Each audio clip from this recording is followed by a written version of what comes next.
የኢትዮጵያ መጻሕፍት እንደምን ወደ ውጭ ሀገር እንደወጡ። እንደዚህ ሆኖ በሀገራችን ብዙ የመንፈሳዊና የሥጋዊ መጽሐፍ ተጻፈ። በየጊዜውም ከአረብና ከሌላም ቋንቋ ተተረጎመ። ይኸውም በሥጋዊ ረገድ እንደ ታሪክ ነገሥት፣ ክብረ ነገሥት፣ ብዕለ ነገሥት፣ ሥርዓተ መንግሥት፣ በመንፈሳዊ በኩል ብሉይና ሐዲስ ሊቃውንት፣ መጻሕፍተ መነኮሳት፣ ገድልና ድርሳን፣ ድጓውና ጾመ ድጓው፣ መሥዋዕት፣ ዝማሬ፣ መልክዓ መልክና ድርሰት፣ በሌላ በኩል ደግሞ እንደ አውደ ነገሥት፣ እንደ አቃቤ ርዕስ፣ እንደ መድፍነ ጸር የመሳሰለው የአስማትና የጥንቆላ ጽሑፍ ሳይቀር አስማቱ በጠልሰም የቀረው በሐረግ ያለ ሐረግ፣ በደጉስ ያለ ደጉስ፣ ጥቂቱ በአማርኛ አብዛኛው ከግዕዝ የሆነ በሙሉና በከፊል የተጻፈ ከአገዱ ገዳምና ደብረ ወደ ሌላው ወደ ቤተ መንግሥት ከአንዳንዶቹ መኳንንትና ሊቃውንት ወደ ሌላው የተዘዋወረ ተቀምጦ በየመልኩ የተሰራበት ሲኖር ከ1515 እስከ 1535 ዓ.ም ባለው ጊዜ መካከል በግራኝ አህመድ መነሳት ምክንያት እነዚህ የሥጋዊና መንፈሳዊ መጻሕፍት የአፄ ልብነ ድንግል ቤተ መጻሕፍት ሲሰደድ ባከኑ። አብያተ ክርስቲያናቱ ገዳማቱ ሲቃጠሉና አብረውም ተቃጠሉ። ከዚያም ወዲህ ደግሞ ከአፄ ገላውዴዎስ ጀምሮ መንግሥት ተመልሶ ሲቋቋም በየደሴቱ ከግራኝ አህመድና ከጭፍሮቹ የተረፉት መጻሕፍት እንደገና የተገለበጡ በየጊዜው ከሚጻፉት ጋር መበርከት ጀመሩ። ታሪክ ነገሥቱም የእነ አፄ ሰርጸ ድንግል በወልደ ሃይማኖት፣ የእነ አዌ ሱስንዮስ በእነ አዛዥ ተክለ ሥላሴ ወይም ጢኖ፣ በእነ አዛዥ ድልቦ፣ የእነ ቀዳማዊ ዮሐንስ፣ የእነ ኢያሱ አዲያም ሰገድ፣ የእነ አፄ በካፋ፣ የእነ አፄ ኢያሱ ብርሃን ሰገድ፣ በአዛዥ ሐዋርያ ክርስቶስ፣ በአዛዥ ዘወልድ፣ በአዛዥ ሲኖዳ፣ በልጁ በክንፈ ሚካኤል፣ በኋላም ደግሞ ያንዳንዱ ነገሥታት እነ ሊቅ በአጽቁ እጅ፣ በሌሎችም አሁን በማላስታውሳቸው ሊቃውንት እጅ በግዕዝ ቋንቋ በብራና እየተጻፈ በጎንደር ቤተ መንግሥትና አድባራት ተቀመጠ። ሌላውም የመንፈሳዊና የሥጋዊ መጻሕፍት ከቀድሞ ጀምሮ በነ እጨጌ ዕንባቆም፣ በነ አባ ጊዮርጊስ፣ በነ ሚካኤል፣ በነ ጊዮርጊስ ወልደ ኦሚድ ድካም ግማሹ በአረብኛ ተጽፎ የቀረውን በአረብኛ ወደ ግዕዝ ተተረጉሞ የነበረው ከዚያ ወዲህ የተነሱት እየተሻሻሉ ሰርተው የመጻሕፍት ቁጥር ምናልባት ከግራኝ በፊት ከነበረው ወደ መብለጥ ደረሰ። እንዲህም ሆኖ በኢትዮጵያ የእጅ ጽሑፍ ይልቁንም መሳይ ክፍል በበረከተበት በ1700 እና በ1800 ዓ.ም መካከል በፖርቱጋልና በስፓኝ ወዲህ ከተነሱት ከውጭ መንግስታት ከፈረንሳይ፣ ከእንግሊዝና ከጀርመን ሀገር ብዙዎች ሀገር መርማሪዎችና የወንጌል መልእክተኞች እየመጡ በኢትዮጵያ በየአውራጃው መቀመጥ ጀመሩ። እነዚህም ከኢትዮጵያ በግዥም በስጦታም የኢትዮጵያ መጻሕፍት እየሰበሰቡ ወደ ሀገራቸው ሲልኩ ቆይተው በኋላም ራሳቸው ወደ ሀገራቸው በሚመለሱበት ጊዜ ብፁዕ መጻሕፍት ይወስዱ ጀመር። በዚህም አይነት ከኢትዮጵያ የሄዱት መጻሕፍት በእንግሊዝና በፈረንሳይ፣ በጀርመን፣ በኢጣሊያ ቤተ መጻሕፍት በደንብ ቁጥርና ማውጫ እየተበጀላቸው ይቀመጡ ጀመር።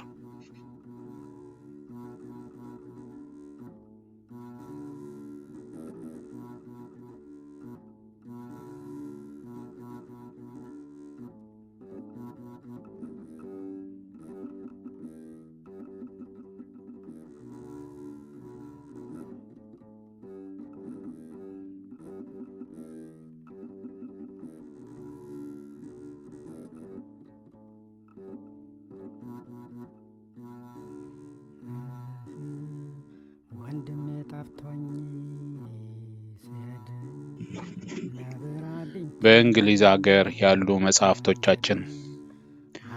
በዚህ መጽሐፍ በምዕራፍ 89 ስሙን የጠቀስነው ጄምስ ብሩስ የሚባለው የእንግሊዝ ተወላጅ በ1782 ዓ.ም በኢትዮጵያ በነበረ ጊዜ ብዙ የብራና መጻሕፍት ሰብስቦ ወሰደ።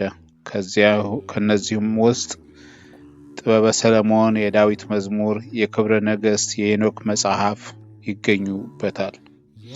ክብረ ነገስቱም የሰጡት እርሱ በኢትዮጵያ በነበረበት ዘመን የመንግስቱ እንደራሴ የነበሩት ራስ ልዑል ሚካኤል ናቸው። እሱም እነዚህ መጽሐፍት ይዞ ወደ ሀገሩ ከተመለሰ በኋላ በአማረ ጥራዝና ብራና የተጻፈውን የሄኖክን መጽሐፍ ለሉዊ 15ኛ ለፈረንሳይ ንጉስ አበረከተለት። በንጉሱ ትእዛዝ በፓሪስ ቤተ መጻሕፍት እንዲቀመጥ ተደረገ። የቀሩትም ብሩስ ወደ ሎንዶን ይዟቸው ገብቶ የቦድሊያን መጽሐፍት ቤት ኦክስፎርድ ሰጠውና በደንብ ተቀመጠ። ከሱ ወዲያም እነ ሳልት፣ እነ ፒርስ፣ እነ ሙሁላዘን፣ አርኖልድ፣ አንክራፍ አያሌ መጽሐፍት አጠራቅመው ወሰዱ። ቀጥሎ በውጭ ሀገር የመጽሐፍ ቅዱስ ማህበር መሪዎች አማካኝነት 12 የሚሆኑ ጥሩ መጽሐፍት ወደ እንግሊዝ ሀገር ገቡ። ከነዚህም አብዛኞቹ ለየብቻ የተጻፉ አርባዕት ወንጌል፣ ዳዊት፣ ራእየ ዮሐንስ፣ ድጓ ናቸው። ከዚህ ሁሉ በይበልጥ በእንግሊዝ ሀገር ኦክስፎርድን፣ የካምብሪጅን፣ የኤድንበርግን ታላላቅ መጽሐፍት በኢትዮጵያ መጽሐፍት በኩል እንዲከብሩ ያደረጋቸው በ1880 ዓመተ ምህረት ከአጼ ቴዎድሮስ ጋር በተደረገው የመቅደላ ጦርነት ነው። አጼ ቴዎድሮስ ከእንግሊዞች ጋር ከመዋጋታቸው ቀደም ብሎ ባለው ጊዜ ውስጥ ከትግሬ፣ ከሸዋ፣ ከጎጃምና ከቤጌምድር መጽሐፍቱን ሁሉ እየሰበሰቡ መቅደላ በመድኃኔዓለም ቤተክርስቲያን አስቀምጠውት ነበር። በጀነራል ናፒየር የተመራው የመጣው የእንግሊዝ ጦር በ1880 ዓመተ ምህረት ከአጼ ቴዎድሮስ ጋር ተዋግቶ ባሸነፈ ጊዜ ቁጥሩ እስከ 1000 የሚደርሱ ጥራዙ በልዩ ጌጥ ያማረው ውስጡ በልዩ ሀረግ ያጌጠ የግዕዝና በአማርኛ የተጻፉ መጽሐፍትን በየአይነቱ በዚሁ በመቅደላ አገኘ። ከዚያ በጀነራሉና በአዋቂዎቹ እየተመረመረ ያልጓጎሉትን 500ውን መጽሐፍት በየመንገዳቸው ላገኙት የኢትዮጵያ ቤተክርስቲያን መኳንንት እንደዚሁም ለውጭ ሀገር ሰው አደሉት። ምርጥ የሆኑትን 500ውን መጽሐፍት ግን ሎንዶን ይዘዋቸው ሄዱና በመንግስት ፈቃድ በዋናው ቤተ መጻሕፍት ተከፋፍለው ተቀመጡ። እነዚህም አቀማመጣቸው በደንብ አዘጋጅተው ዝርዝራቸውን ወይም ካታሎጋቸውን በአንድ መጽሐፍ ያወጡት ዊሊያም ራይት የሚባለውና የእንግሊዝና ዲልማን የሚባለው የጀርመን ተወላጆች ናቸው። ከዚሁ ከየቤተ መጻሕፍቱ ከተቀመጠው እየቃረሙ ራሳቸውም የተመለከቱን እየጨመሩ እነ ዊሊስ ባጅ የኢትዮጵያን ታሪክ ጽፈው አወጡ። እንደዚሁም በዚያው ከተቀመጠው ራሱን ግዕዙን በማተሚያ እያሳተመ አወጡት። ከዚሁም ውስጥ እኔ ያየሁት ባጅ ያሳተመው ዜና እስክንድር፣ ብሎንዴል ያሳተመው የኢትዮጵያ ነገስታት ዜና መዋዕል፣ ሌሎችም ብዙ ያላየኋቸው መጽሐፍት በእንግሊዝ ሀገር በግዕዙ ቋንቋ ጎን እንግሊዝኛው እየጨመረ ታትመው ወጥተዋል። በፈረንሳዊ ሀገር ያሉ መጽሐፍቶቻችን በምዕራፍ 82 እንደተገለጸው እንግሊዝና ፈረንሳዊ በግዛት በጥቅም እንደሚሽቀዳደሙ፣ በዚህም በጽሑፍ ስብሰባና በመጽሐፍት ቤት ድርጅት በኩል ያላቸው ትጋትና ፉክክር አንድ አይነት ነው። በአጼ ኢያሱ አዲያም ሰገድ ዘመነ መንግስት በሻርል ፖንሴ በኩል ግንኙነት ተደርጎ መታወቅ ከተጀመረ ወዲህ ብዙ ፈረንሳዮች ወደ ኢትዮጵያ መምጣታቸውን ገልጸናል። ከነዚህ ውስጥ ሙሴ ሮሼ ዴርኮር ከንጉሠ ሳህለ ሥላሴ ከመገናኘቱ በፊት አንዳንድ መጽሐፍት ማጠራቀም ጀመረ። ከንጉሠ ሳህለ ሥላሴም ተገናኝቶ ወደ ሀገሩ ሲመለስ ንጉሠ ሳህለ ሥላሴ ለፈረንሳይ ንጉሥ ለሉዊ ፊሊፕ የሚሰጥ አንድ ስንክሳር፣ አንድ ፍትሐ ነገሥት ሰጥተውት እሱ ራሱ ካጠራቀማቸው ጋር ጨምሮ 28 የሚሆኑ ልዩ ልዩ መጽሐፍት ይዞ ሄደ። ከሱ ወዲህ ጋሊ ፔስቦስክና ሞንዶን ቪዳይ የተባሉ በየጊዜው የተቻላቸውን ሰብስበው ወሰዱ። ከነዚህ ሁሉ በጣም የኢትዮጵያ መጽሐፍት ወደ ፓሪስ ያጋዘ ሙሴ ቶማስ አንቷን ዳባዲ ነው።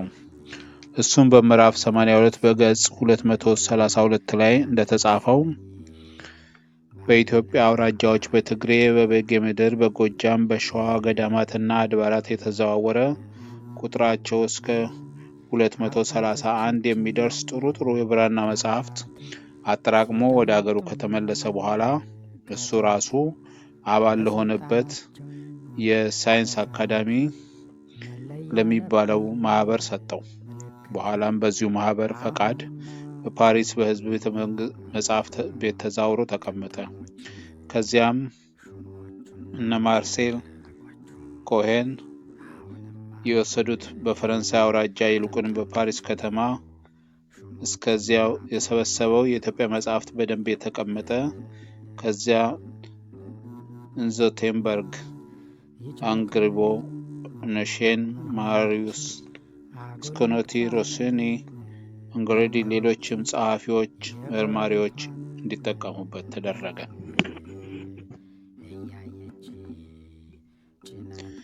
በጀርመን ሀገር ያሉት መጽሐፍቶቻችን በዚሁ አይነት ወደ ጀርመን ሀገር ብዙ መጽሐፍቶቻችን ሄደዋል።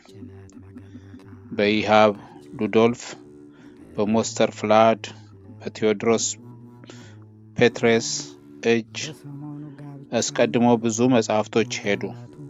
ከዚያም ወዲህ ፔተርማን 40፣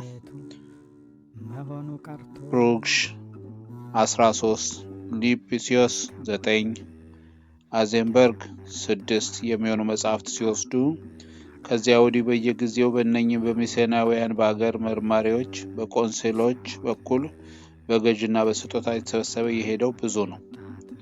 እዚያም ኤና ሊትማን 88፣ ፍሌሚንግ 60 የሚሆኑ መጽሐፍት በተጨማሪነት አገቡና በኢትዮጵያ መጽሐፍት ጌትነት የጀርመን ከተሞች በርሊን፣ ሊፕሲንግ መጽሐፍት ቤቶች ከጓደኞቻቸው ከሎንዶን ከፓሪስ እንዳያንሱ አደረጉ። በኢጣሊያ ሀገር ያሉ መጽሐፍቶቻችን የኢትዮጵያ መጽሐፍት በኢጣሊያ ከተሞች በሮማ፣ በቫቲካን፣ በጄኔቫ፣ በሚላኖ በሌሎችም ከተሞች እንደመጠኑ ይገኛሉ።